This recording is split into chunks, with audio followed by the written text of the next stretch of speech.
Was it a myth or a memory of fire? Across the sands of Mesopotamia and the valleys of the East, the echoes of a terrifying power still resonate.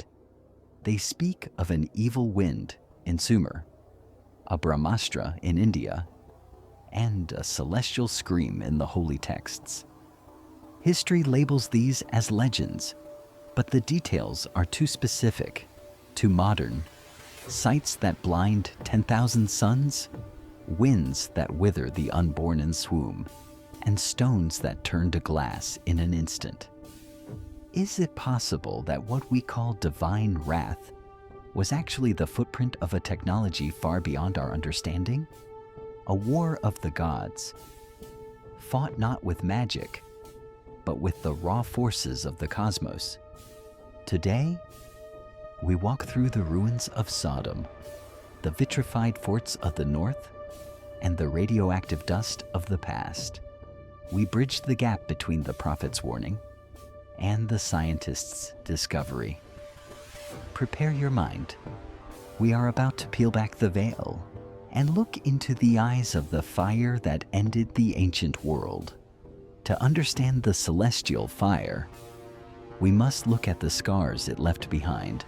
Scars that do not match the slow erosion of time, but the sudden, violent burst of an impossible technology.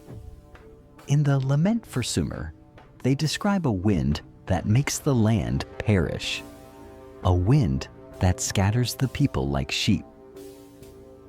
A natural drought does not leave a city radioactively dead for generations. It does not cause a sickness of the air that strikes without a wound. Look at the vitrified ruins found across the ancient world. From the deserts of Jordan to the forts of Scotland, we find stones that have been turned to glass, not by common fire, but by a heat exceeding 3,000 degrees, a temperature the ancient world, supposedly, did not possess. We are staring at the fingerprints of a weaponized sun, and the question is no longer if it happened, but who pulled the trigger. We call them legends, but perhaps we should call them manuals.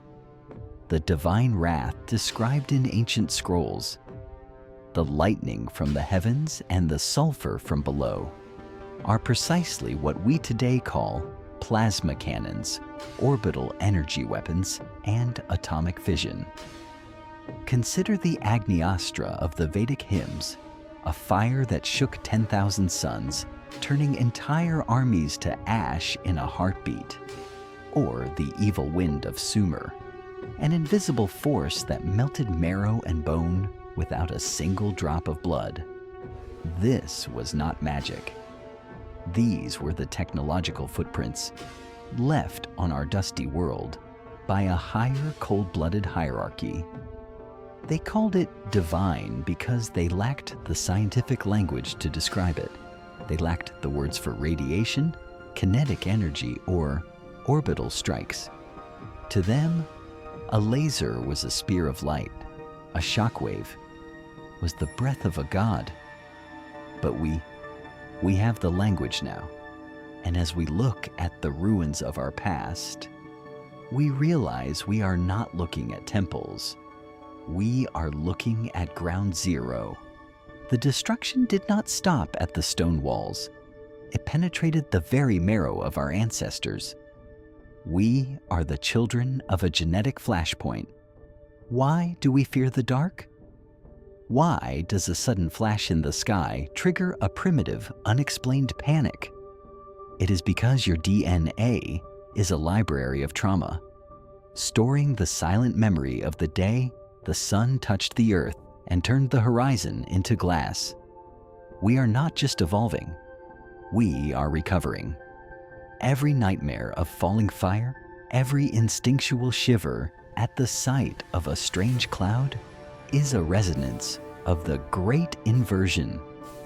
We carry the signature of the weapons that ended the first cycle within our very cells. You are a walking archive, that the code is finally waiting to be decrypted. Your blood remembers what your mind was forced to forget. We have walked through the ruins. We have decoded the stones, and we have felt the ancient fire in our very blood. But do not mistake this for a tragedy. We are not the debris of an ancient war. We are its masters, returning to the surface. The age of amnesia is ending. The frequency of this world is shifting back to its original architecture. You are not a victim of a cosmic accident. You are a sovereign being, carrying the blueprints of a celestial civilization within your essence. I have merged the forgotten codes of the past with Al-Mânâ, the ultimate meaning. The fire that once destroyed us is now the light that guides us back to our true station. The great alignment begins. The seal is broken, and the Magus is no longer hidden in the shadows of history. It is time to step into the light. Remember who you are. I am Magus Al-Mânâ, and the truth is in the meaning.